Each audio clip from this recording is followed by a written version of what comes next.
பணியில் பல சாதனைகளை புரிந்து வரும் ஜாய் யூனிவர்சிட்டியில் computational intelligence, engineering, arts and science போன்ற பல கோர்ஸ்களுக்கு அட்மிஷன் நடைபெறுகிறது.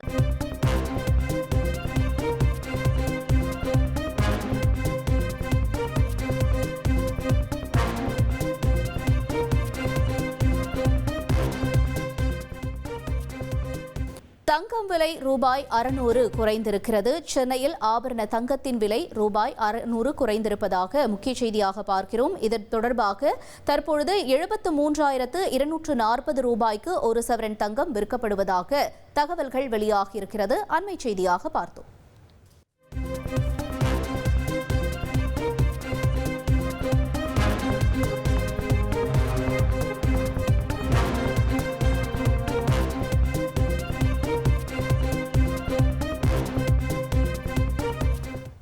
பணியில் பல சாதனைகளை புரிந்து வரும் ஜாய் யூனிவர்சிட்டியில் computational intelligence, engineering, arts and science போன்ற பல கோர்ஸ்களுக்கு அட்மிஷன் நடைபெறுகிறது.